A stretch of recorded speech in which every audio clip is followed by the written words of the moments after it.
या चंद्राचं दक्षिण ध्रुवावर सॉफ्ट लँडिंग करून भारत पहिला देश बनला आणि अंतराळात आपला तिरंगा पुन्हा एकदा फडकवला. या मोहिमेने फक्त अंतराळातच आपली मोहर उमटवली नाही, तर संपूर्ण जगाला हे दाखवून दिलं की भारत हा विज्ञान आणि तंत्रज्ञानाच्या क्षेत्रात एक नेतृत्व करणारा देश आहे. मित्रांनो, चांद्रयान 2च्या अपयशी प्रयत्नानंतर आपल्या सगळ्यांच्या समजलं आणि चांद्रयान 3कडे लागला होता. ही मोहीम फक्त चांद्रयान 2चा पुढचा टप्पा नव्हती, तर भविष्यात चंद्रावर मानवी वस्ती निर्माण करण्याच्या दृष्टीनं एक पाया रचणारी मोहीम होती. या मोहिमेचा मुख्य उद्देश हा चंद्राच्या दक्षिण ध्रुवावर जाऊन तिथला पाण्याचा स्रोत, नैसर्गिक संसाधनं आणि मानवी जीवनासाठी आवश्यक वातावरणाचा सखोल अभ्यास करणं हा होता.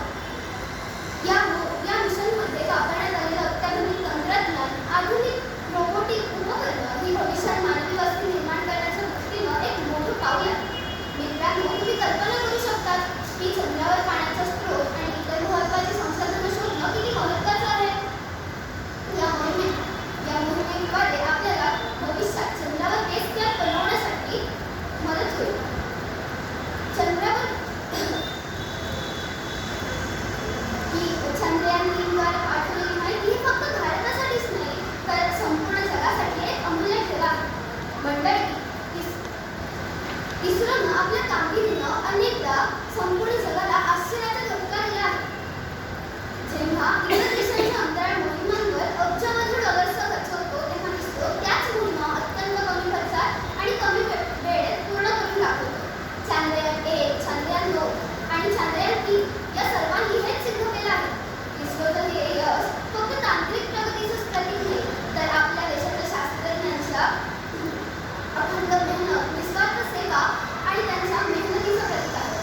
आपल्या देशाच्या शास्त्रज्ञांनी हे सिद्ध केलं आहे की कुठलीही गोष्ट साध्य करण्यासाठी त्या गोष्टीसाठी लागणारी साधन संपत्ती नाही, तर आपली मेहनत आणि आपले अथक परिश्रम हे महत्त्वाचे असतात. चांद्रयान 3मध्ये फक्त प्रमुख व्यक्तीच नाही, तर शेकडो वैज्ञानिक, तंत्रज्ञ आणि अभियंते यांचा सहभाग होता. या सर्व टीमच्या सामूहिक प्रयत्नांमुळे चांद्रयान 3 सारख्या महत्त्वाकांक्षी मोहिमा पूर्ण होतात. या मोहिमेत सहभागी असलेल्या टीमची नावं आणि त्यांच्या योगदानाची माहिती ही अधिकृतपणे जाहीर केली जाते. 1984 साली राकेश शर्मा यांनी भारताचा तिरंगा हा पहिल्यांदा अंतराळात नेला आणि आता 2025 मध्ये तब्बल 41 वर्षांनी शुभांशु शुक्ला यांनी हाच तिरंगा पुन्हा एकदा अभिमानाने तिथे फडकवला आहे. त्यांनी ॲक्सिओम 4 या मिशनद्वारे हा गौरव केला आहे. मित्रांनो, आता इस्रो इथंच थांबणार नाही, तर भविष्यात गगनयान ज्या मोहिमेत भारतीय अंतराळवीरांना अंतराळात पाठवले जाणार आहे, ज्यामुळे भारत हा मानवी अंतराळ मोहिमांमध्ये सामील होईल. आदित्य L1 जी भारताची पहिली सौर मोहीम असणार आहे, ज्या मोहिमेद्वारे